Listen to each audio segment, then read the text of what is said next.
bolingi nanga mot de passe pona banda ko naviguer. Voilà, amis internautes, bonjour, bonsoir. Très heureux, chers internautes, de vous avoir encore trop.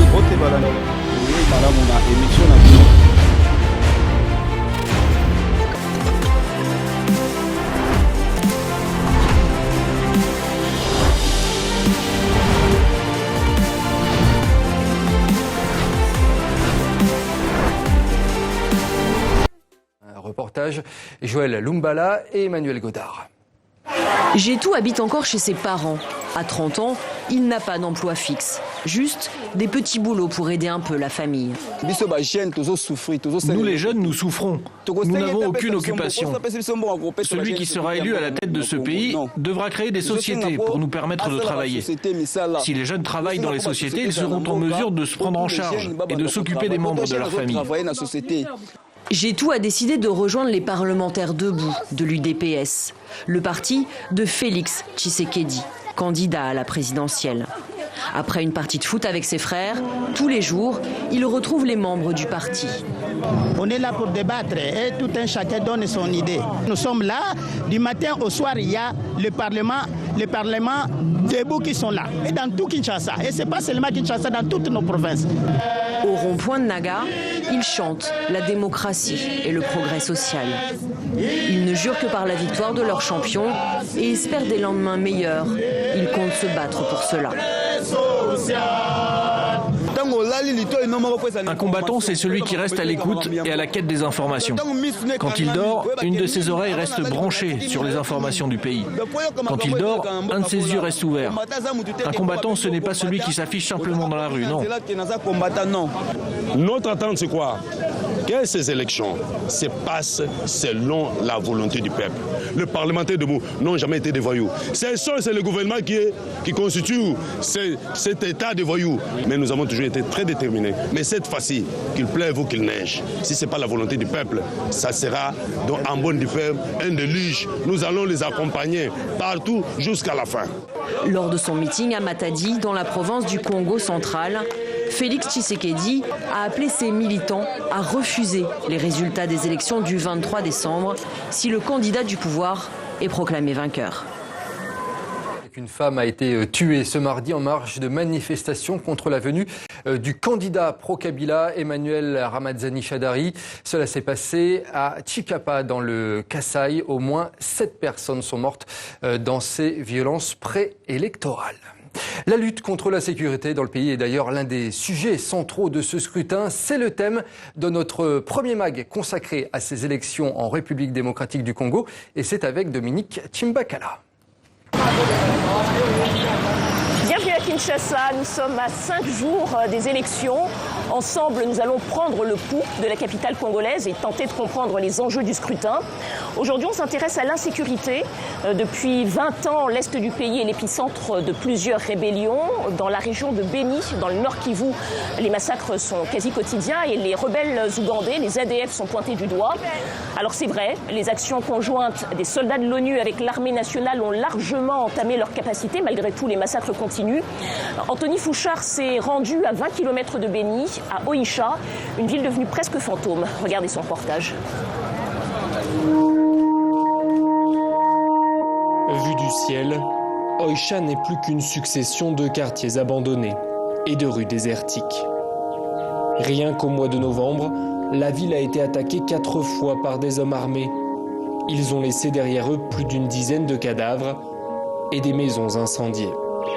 Gilles Moindo y remet les pieds pour la première fois. C'est ici le salon. Le salon, ici il y avait des divans. Ici il y avait l'armoire. Il y avait aussi une moto ici incendiée. Ça aussi. Gilles n'est pas le seul dans ce cas. Lors de la même attaque, le père de cet homme a été blessé à la machette. Il est à l'hôpital, dans le coma. Les soldats congolais, dont le camp est à quelques mètres à peine, sont intervenus trop tard. Bon, qu'est-ce que nous pouvons aussi encore faire? On dit non, il faut avoir des collaborations civilo-militaires, mais Même si vous dites que non, il y a des bandits quelque part.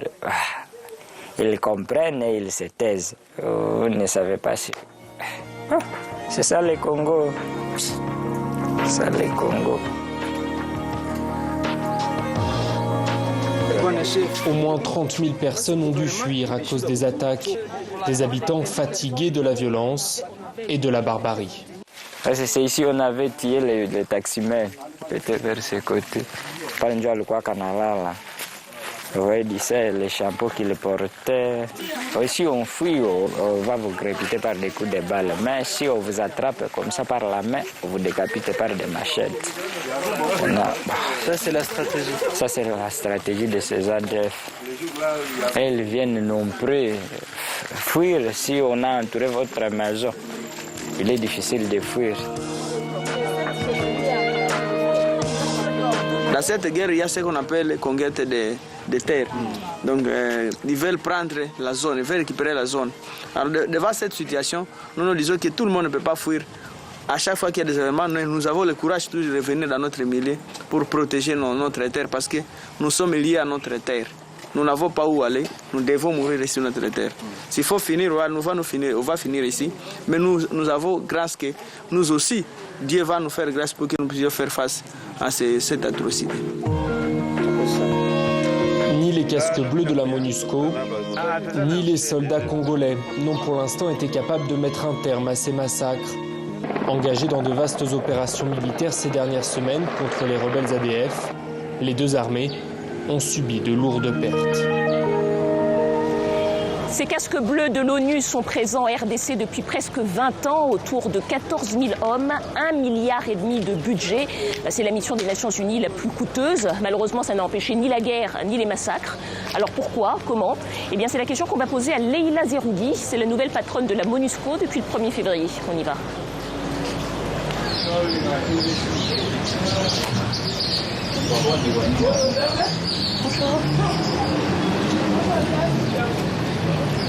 Bonjour, Madame Zerougui. Bonjour, Dominique Chimbakala, TV5 Monde. Merci beaucoup de nous recevoir. Enchantée, merci. Depuis presque 20 ans, la présence de l'ONU n'a pas réussi à empêcher ni les conflits armés, ni les massacres. Est-ce qu'au fond, le mandat même de l'ONU n'était pas mal calibré? Maintenir la paix là où elle n'existe pas, est-ce qu'il n'y avait pas déjà les termes mêmes de l'échec de la MONUSCO? Je ne suis pas d'accord et je ne considère pas que c'est un échec. Une mission de maintien de la paix ne fait pas la guerre. On n'est pas déployé pour faire la guerre, on est déployé pour ramener la paix. Et pour ramener la paix, ça veut dire qu'on essaye de travailler sur les causes profondes, on essaye de renforcer les institutions, on essaye de ramener des gens qui ne se parlaient pas à ce qui se parlent, on essaye de créer un environnement propice pour protéger des populations vulnérables, des personnes déplacées, des personnes qui ont subi des violences, des femmes violées, des enfants qui ont été arrachés. Alors, donc c'est ça le travail, pourquoi on est là. Mais est-ce que vous avez le sentiment d'avoir eu le soutien plein et entier des autorités congolaises pour assurer votre mission pendant presque 20 ans? C'est une mission difficile. Vous êtes un État souverain. Vous avez une mission de maintien de la paix, des troupes étrangères qui sont ici. C'est une relation difficile. On peut pas. Votre présence ça rappelle quelque part un échec. Donc c'est toujours un peu une relation qui peut parfois être très solidaire parce qu'il y a des intérêts immédiats où on a besoin d'être ensemble. Parfois on se fâche, parfois c'est normal. Ça, ça me choque pas. Justement, dans 5 jours, ce sont les élections. Quel est votre sentiment sur le climat politique actuel en RDC? Nous continuons à travailler. Je continue moi-même à appeler tout le monde à ce que chacun comprenne que les élections, c'est une compétition, c'est pas la guerre. Que nous sommes tous des partenaires, nous aimons tous notre pays.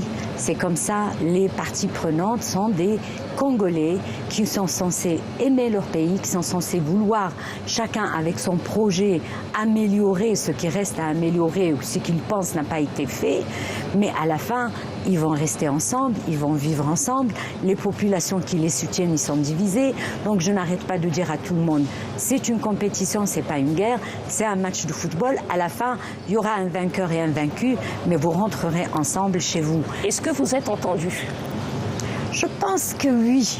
Et je ne suis pas le seul à le dire. Je pense que parmi les Congolais, il y a les gens qui le disent.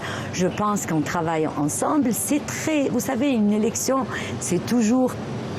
J'ai dit aux Congolais, quand j'étais arrivée en février, les gens parlaient de tension et tout. Ben, j'ai dit, c'est bien. Si les élections ne réveillent pas de tension, ça veut dire que les gens sont désespérés. Ça veut dire qu'ils pensent qu'elle ne sert à rien. Ça veut dire qu'ils connaissent déjà qui va gagner. Si les gens se mobilisent, s'ils se bagarrent, si chacun présente son programme, s'ils se fâchent, l'essentiel, c'est de ne pas détruire. L'essentiel, c'est de dire, c'est une compétition, je fais tout ce qui est en mon pouvoir pour affaiblir mon adversaire et pour montrer que moi je suis mieux. Ça c'est de la bonne compétition et c'est normal, nous la soutenons. Tout ce que nous voulons, et je le dis, je saisis cette opportunité que je suis avec vous, je dis aux Congolais, le 23 c'est le jour où on va s'exprimer, le 24 on doit être ensemble et si on prépare pas Noël, on fait autre chose mais on sera toujours ensemble et c'est ça le message vraiment que j'envoie à tout le monde. J'aimerais voir les parties prenantes passer le même message, chacun à ses supporters et pourquoi pas se retrouver ensemble et dire ensemble, nous ne sommes pas des ennemis, nous sommes en train de se battre sur une compétition positive pour construire notre pays. Merci beaucoup, Madame Géraudi. Merci beaucoup. Merci.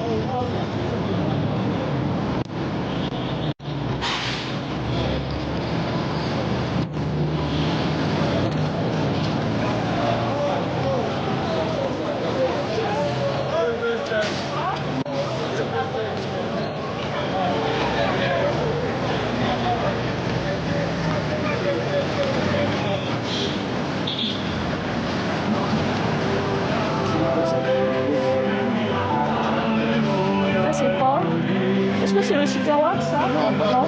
Là, c'est quoi? Là-bas, c'est les Superwatch. D'accord.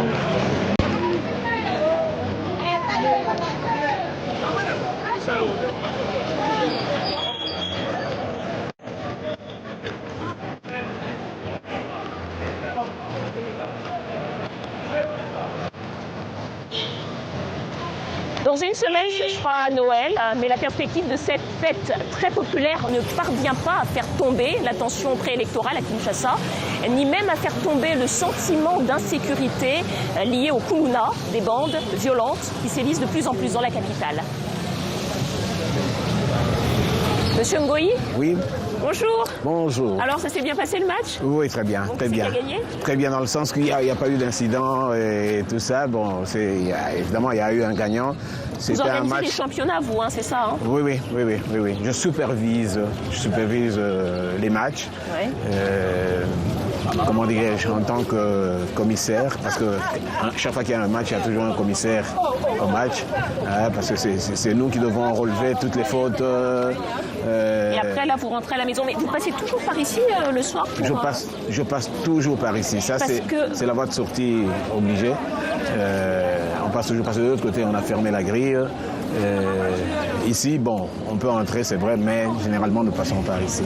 Une fois que la nuit tombe, cet endroit est envahi par des jeunes gens, justement, qu'on appelle Kuluna. C'est des petits qui sont organisés en bande.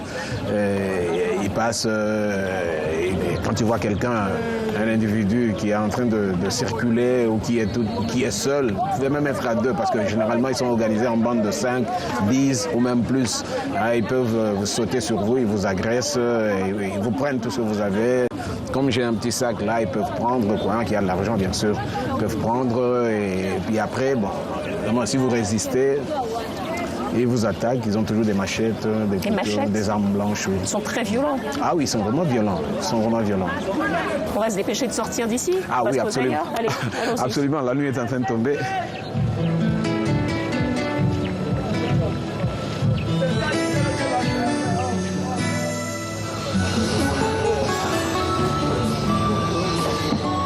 Finalement, à Kinshasa, l'insécurité, c'est pas seulement les Kuluna. Oui, à part les Kuluna, effectivement, il y a Il y a des problèmes dans les cas. Il y a beaucoup d'amis qui m'ont dit qu'ils ont été également victimes. Ils avaient été enlevés et finalement on leur avait stocké de l'argent. Donc ça, c'est les faux taxis, c'est ça? Voilà, les faux taxis. Quand vous allez choisir votre candidat, vous allez aussi le choisir en fonction de celui qui va tenir compte de ces problèmes d'insécurité aussi? Oui, parce que dans l'autre programme d'action, ils parlent de tout. Ils parlent même de la sécurité, sécurité à l'aide, sécurité intérieure, et la sécurité des citoyens, et tout ça, ils parlent de ça. Mais celui qui nous présente un bon programme, celui qui nous donne un bon plan pour pouvoir lutter contre ces phénomènes-là, effectivement, celui-là, il a la faveur de nos voix. Voilà, c'est la fin de ce magazine consacré à la sécurité en RDC et à Kinshasa. Sachez qu'on a tenté de contacter la police qui n'a pas souhaité s'exprimer pour l'instant, en tout cas pas avant les élections. On se retrouve en tout cas demain pour un autre magazine spécial élections en République démocratique du Congo.